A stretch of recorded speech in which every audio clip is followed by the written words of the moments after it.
La maison des médias Thomas Meillanson de Cotonou fait peau neuve.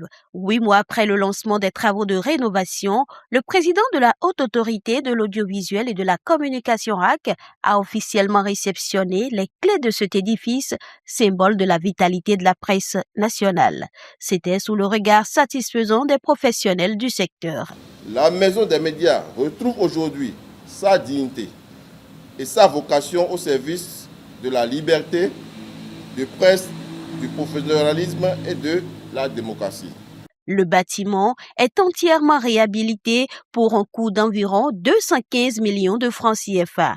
Un soulagement pour le patronat de la presse qui formule toutefois une doléance. Nous invitons solennellement les partenaires des médias ainsi que les acteurs de développement à accompagner ce projet par la mise à disposition d'équipements de pointe, matériel informatique, équipements audiovisuels, outils numériques et dispositifs modernes de formation et de production médiatique. Le président de la RAC a rappelé l'exigence de responsabilité qui accompagne cette réhabilitation. Il a invité les acteurs des médias à faire de ce lieu un espace innovant et autonome tout en répondant à la question de l'équipement. Je voudrais que vous vous appropriez enfin cette maison, que vous la gériez. C'est notre maison. Ce n'est pas la maison de la RAC, c'est la maison de la presse, avec imagination. Pourquoi les gens font des conférences de presse ailleurs? Amenez-les ici.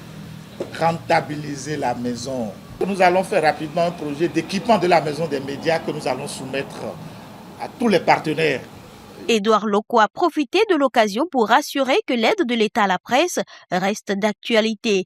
Toutefois, il invite les acteurs des médias à soumettre des projets concrets, porteurs et collectifs pour garantir une gestion pérenne de cet outil. L'aide de l'État n'est pas finie.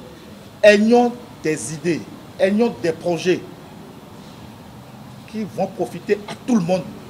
Et l'actuel président de la République, le président Rodian Walahi, en acceptant ce projet, il me dit « Pourquoi vous voulez vous contenter de 350 millions par an alors que si vous convainquez les pouvoirs publics, ils peuvent vous donner le milliard ?» Réfléchissez, ce n'est pas un problème de la RAC. Faites des propositions à la RAC. Le président du CNPA a promis qu'une utilisation responsable et professionnelle sera faite du joyau.